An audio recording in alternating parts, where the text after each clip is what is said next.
वो बिना लाग लपेट के बोल रहे हैं, मजहब की लकीर पर कसी राजनीति के हर महीन तार खोल रहे हैं। आज आपण पाहतोय या निवडणुकीमध्ये आपण बघितलं कशा प्रकारे वोट जिहाद आपल्याला पाहायला मिळाला। आने वाले महाराष्ट्र के सरकार के इलेक्शन में भी आपको उसी वजह से हारना होगा। राष्ट्रवादी सूत्र पर साधे जा रहे हैं एकजुटता के तार, जातिवादी राजनीति पर वो कर रहे तगड़ा प्रहार। बटेंगे तो कटेंगे। अब तुम्हारा राज खत्म हो जाएगा। आबादी बढ़ रही है मुसलमानों की इतनी, और आगे सत्ता में आ जाएंगे। चुनौतियां किसके लिए हैं, क्यों हैं, यही प्रश्न है। खतरा कौन सा है जो आसन्न है? कथित सेकुलरिज्म में छुपी तुष्टीकरण की राजनीति पर उनका वार प्रचंड है। जब हमारे हिंदू का ऊपर आक्रमण होते हैं, कभी महबूबा मुफ्ती अपना कार्यक्रम को कैंसिल किया था। ये लोग हिंदू विरोधी है और खुश नहीं है, उनका डीएनए ही हिंदू विरोधी। तो बस इसी तरह की बात करने पे आ गए, पोलराइज करने की कोशिश की जा रही है। तो क्या हिंदुत्व वाली धारा ने मचा दी है विरोधी कैंप में खलबली? सांस्कृतिक राष्ट्रवाद की बोल्ड लाइन पर मैदान में उतर गए हैं बीजेपी के त्रिदेव, द बाहुबली। उत्तर प्रदेश के मुख्यमंत्री और हिंदुत्व के फायर ब्रांड नेता योगी आदित्यनाथ असम में बांग्लादेशी रोहिंग्या घुसपैठियों के खिलाफ एक्शन लेते सीएम हिमंता बिस्वा शर्मा और महाराष्ट्र में वोट जिहाद का गणित समझाते उप मुख्यमंत्री देवेंद्र फडणवीस। ये बीजेपी के वो त्रिदेव हैं जिनकी चुनावी रैलियों में सूत्र एक है, हिंदुत्व।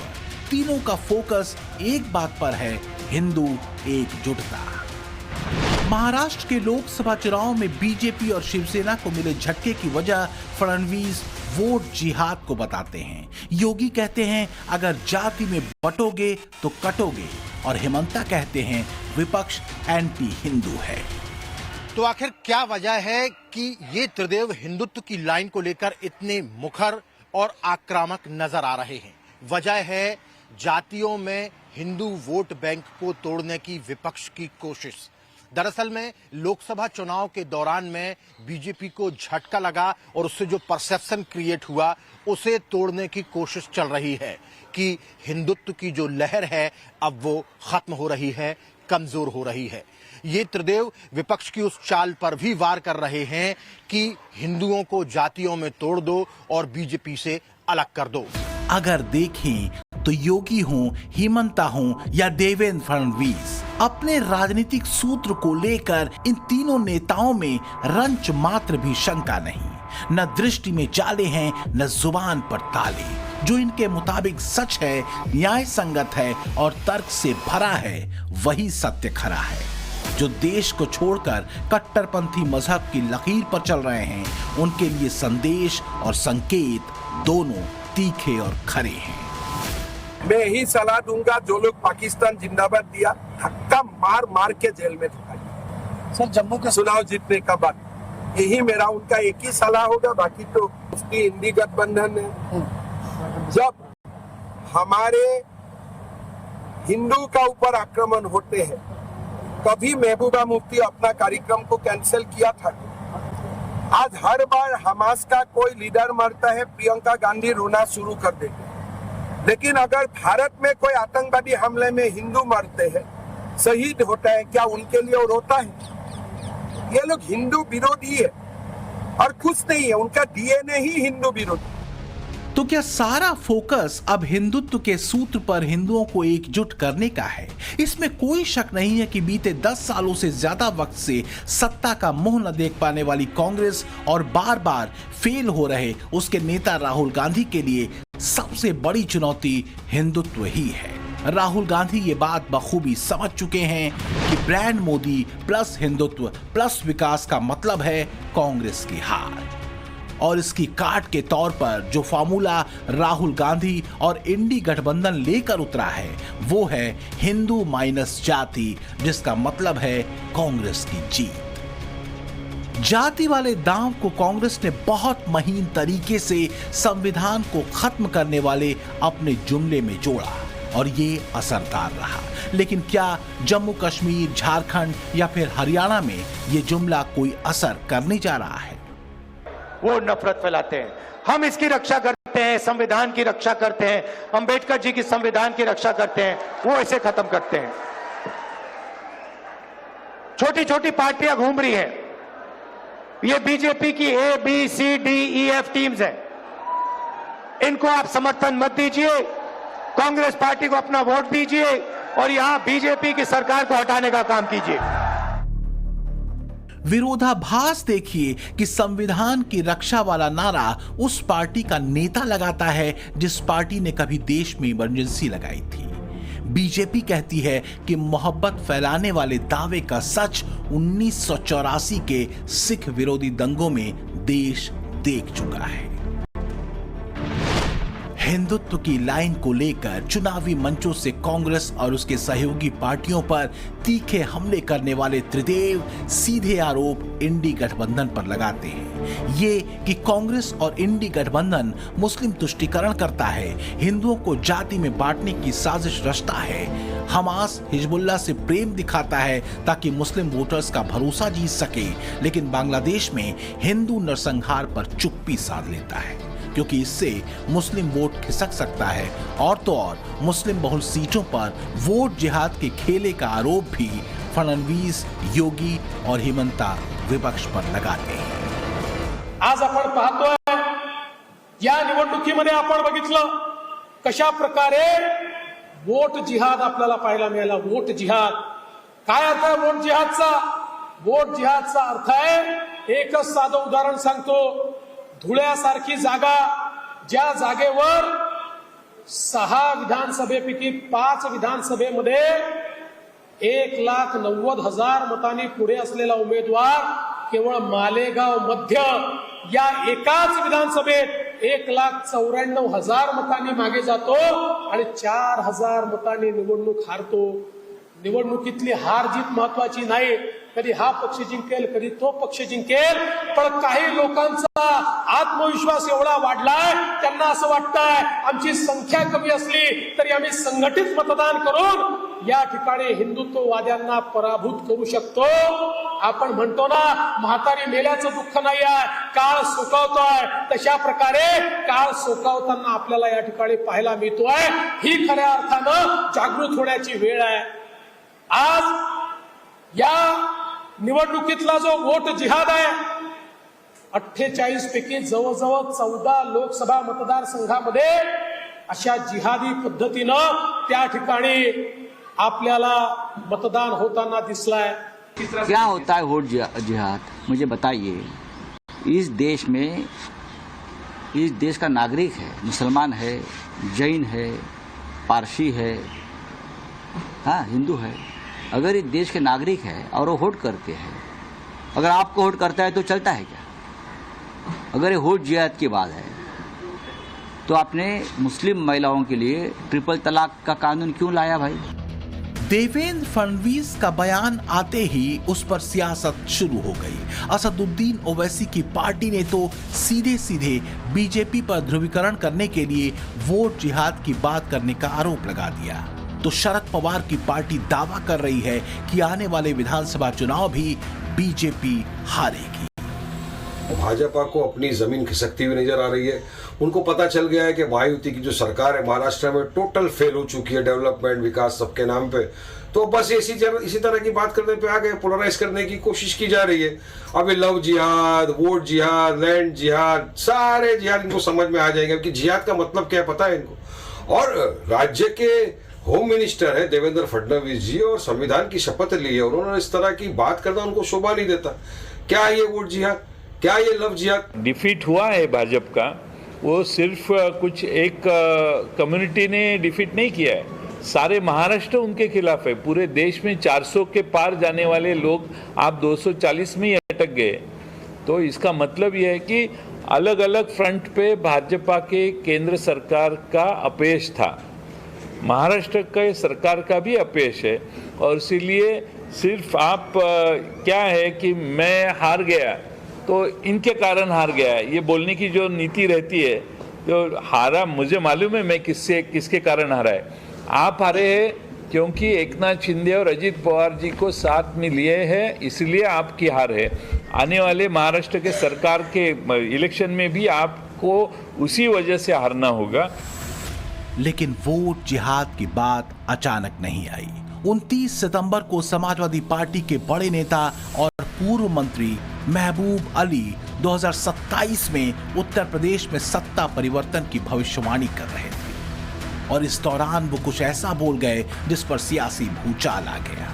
महबूब अली ने कहा कि यूपी में मुस्लिम आबादी अब बढ़ गई है, इसलिए तुम्हारा राज अब खत्म हो जाएगा और 2027 में यानी आने वाले यूपी चुनाव में हमारी सरकार आएगी। अब तुम्हारा राज खत्म हो जाएगा, आबादी बढ़ रही है मुसलमानों की इतनी, और आगे सत्ता में आ जाएंगे। ये काम तो मुगलों के बस की नहीं, जो 850 साल हुकूमत कर रहे हैं, उनकी हैसियत कुछ नहीं हुई। आज गुमराह के देश को चलाने वाले ये एहसास कर ले कि हिंदुस्तान का आवाज जाग चुका है, पार्लियामेंट ने भी जवाब दिया है, और आने वाले वक्त में इंतजार कर ले 2027 के अंदर आप जाएंगे जरूर। भड़काना, उकसाना और भरमाना, क्या इंडी गठबंधन की सारी कोशिश इसी सूत्र पर मुस्लिम वोटर्स को अपने पाले में करने की है? बीजेपी यही आरोप लगाती है। 90 के दशक में हिंदुस्तान ने राजनीति की दो बड़ी अहम धाराएं देखी। एक तरफ आरक्षण को लेकर मंडल कमीशन की रिपोर्ट थी, आरक्षण की मांग पर उभरी जातीय राजनीति थी, तो दूसरी तरफ राम मंदिर के मुद्दे पर उठी हिंदुत्व की लहर। ये दोनों धाराएं करीब 10 साल के दौर में एक दूसरे की परस्पर विरोधी देखी और दिखाई गईं। जबकि सच ये था कि जो बीजेपी हिंदुत्व और राम मंदिर के मुद्दे पर एग्रेसिव थी, उसी बीजेपी ने संसद में ओबीसी आरक्षण का सपोर्ट किया था ताकि मुख्य धारा से कटी जातियों के लिए सामाजिक न्याय सुनिश्चित हो।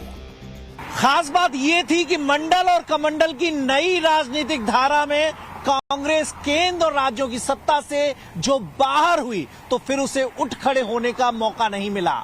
यूपी हमेशा के लिए उसके हाथ से निकल गया और आज तक नहीं आया।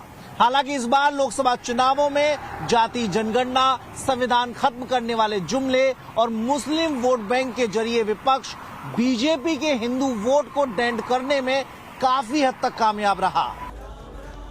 90 के दशक की शुरुआत में मंडल की जातीय राजनीति को काउंटर कमंडल की राजनीति ने किया था। जब राम मंदिर आंदोलन से उठी हिंदुत्व की लहर ने हिंदुओं को एकजुट किया था। योगी, हिमंता और फडणवीस की तिकड़ी एक बार फिर इसी हिंदू एकजुटता के मंत्र को सिद्ध करने निकली है। आप ये समझ में आ रहा है कि अगर हम बटे नहीं होते ना तो न राम मंदिर टूटता, न जन्मभूमि कृष्ण जन्मभूमि पर कोई दूसरा गुलामी का ढांचा खड़ा होता और नहीं देश को गुलाम होना पड़ता, कभी नहीं होता। और ये मजबूत और सुदृढ़ सरकार लाइए जो कल तक राम मंदिर का विरोध कर रहे थे, कृष्ण जन्मभूमि का विरोध कर रहे थे, यही लोग सड़कों पर हरे रामा हरे कृष्णा का भजन गाते हुए दिखाई देते। बीजेपी के त्रिदेव हिंदुत्व के अपने एजेंडे को लेकर किसी दुविधा में नहीं दिखते।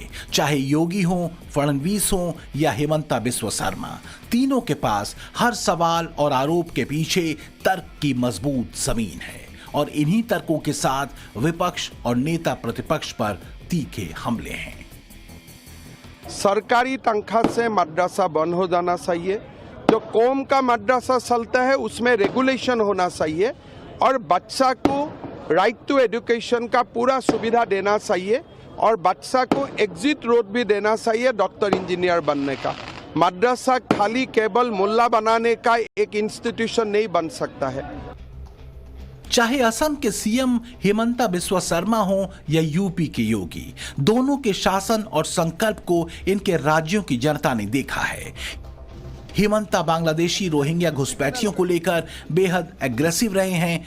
इसी तरह योगी भी अपने सख्त कानून राज और तुष्टीकरण की राजनीति पर प्रहार के लिए जाने जाते हैं। तो महाराष्ट्र में देवेंद्र फडणवीस संघ की पसंद रहे हैं। महाराष्ट्र लोकसभा चुनाव में जिस वोट जिहाद का जिक्र डिप्टी सीएम देवेंद्र फडणवीस ने किया, उसका एक उदाहरण बीते लोकसभा चुनावों के दौरान यूपी में कांग्रेस नेता सलमान खुर्शीद की भतीजी और समाजवादी पार्टी नेता मारिया आलम के भाषणों में दिखा था। बहुत अकलमंदी के साथ, बहुत जज्बाती ना होके, बहुत खामोशी के साथ एक साथ होके वोटों का जिहाद करो, क्योंकि हम सिर्फ वोटों का जिहाद कर सकते हैं और इस संघी सरकार को भगाने का काम कर सकते हैं। बहुत शर्म आती है जब मैंने आज ये सुना कि कुछ मुसलमानों ने आज यहाँ पर बैठ के मुकेश राजपूत की मीटिंग कराई। मुझे लगता है समाज से उनका हुक्का पानी बंद कर देना चाहिए। तो समझना मुश्किल नहीं कि अगर महाराष्ट्र में देवेंद्र फडणवीस वोट जिहाद की बात करते हैं और इसके जरिए हिंदू एकजुटता की बात करते हैं, तो इसकी जड़ में मारिया आलम सरीखे नेताओं के चुनावी फतवे रहे हैं। समझना यह भी मुश्किल नहीं है कि बीजेपी के त्रिदेव योगी, हिमंता और फडणवीस को ऐसी बातें कहने की जरूरत क्यों पड़ी? क्या हिंदुत्व की लाइन को और गाढ़ा या स्पष्ट करने की कवायद भर है, या विपक्ष के जातीय उभार की रणनीति को काउंटर करने का जतन? तो क्या मुद्दा दरअसल हिंदू एकजुटता बनाम तुष्टीकरण का है? हिंदुत्व का परचम लहराते बीजेपी के 3 फायरब्रांड मुख्यमंत्रियों के वक्तव्यों को सुने तो संकेत यही मिलता है। योगी कहते हैं बटेंगे तो कटेंगे, एक रहेंगे नेक रहेंगे। असम के मुख्यमंत्री हिमंता कहते हैं कि मियां मुस्लिमों यानी बांग्लादेशी घुसपैठियों को असम हथियाने नहीं देंगे। तो वहीं महाराष्ट्र में डिप्टी सीएम देवेंद्र फडणवीस कहते हैं वोट जिहाद को जवाब देना जरूरी है। योगी लगातार बांग्लादेश पे हुए तख्ता पलट के बाद वहां हिंदुओं पर हो रहे अत्याचारों को लेकर आगाह करते हैं और एक ही बात कहते हैं कि अगर जाति में बटे तो नुकसान बड़ा होगा। चेहरे बदले होंगे, लेकिन घटनाओं का स्वरूप उसी प्रकार का है जो 1947 में हुआ था। वही तो पाकिस्तान में आज भी हो रहा है। वही तो पूर्वी पाकिस्तान कहा जाने वाला आज का बांग्लादेश में वही तो हो रहा है। उस समय 10 लाख हिंदू एक साथ काटे गए थे। हिंदू सिख सभी थे, एक साथ काटे गए थे। और आज भी वही आगजनी, वही तोड़फोड़, वही लूटपाट, बहन और बेटियों के साथ वही अत्याचार, उसी प्रकार की त्रासदी का दृश्य आज भी हम सबके सामने है। हाल के वर्षों में असम के मुख्यमंत्री हिमंता बिस्वा शर्मा ने भी हिंदुत्व के सूत्र को खूब आजमाया है। विधानसभा से लेकर झारखंड, हरियाणा की चुनावी रैलियों में भी हिंदुत्व के फायर ब्रांड लीडर के तौर पर हिमंता दिखे हैं। सीएम हिमंता बिस्वा शर्मा असम में तेजी से बदलती डेमोग्राफी को लेकर दावा ये करते हैं कि असम में 1951 में मुस्लिम आबादी तकरीबन 12% थी, जो बढ़कर 40% के करीब पहुंच गई। हर साल में वहां मुस्लिम आबादी तकरीबन 30% बढ़ी है। मतलब हर साल मुस्लिम आबादी करीब 11 लाख बढ़ रही है। वहीं उन्होंने यह भी दावा किया कि इस मुकाबले हिंदू समुदाय की आबादी सिर्फ 16% बढ़ रही है। हिमंता दावा करते हैं कि असम में डेमोग्राफी चेंज से जिले के जिले खो गए। 2011 में असम में मुस्लिम आबादी 1.4 करोड़ थी। उन्होंने दावा किया कि असम में 2041 तक हिंदू और मुस्लिम आबादी बराबर हो जाएगी और 2051 तक असम मुस्लिम बहुल राज्य हो जाएगा, जो उनके लिए जीने और मरने का मुद्दा बन चुका है। আপোনালোকে মিয়া মুছলমান মানুহখিনিয়ে গোটেই অসম ল'বই, আমিও ল'ব নিদিওঁ, হৈ গ'ল, আমিও ল'ব নিদিওঁ। আপোনালোকে আজি হাউচত ক'লে যে আমি ল'মেই, আৰু মই কৈছো আপোনালোকক আমি ল'ব নিদিওঁ, বাছ। योगी से लेकर फडणवीस और हिमंता तक की रैलियों को देखें तो एक संकेत बीजेपी के ये त्रिदेव देते हुए दिखते हैं।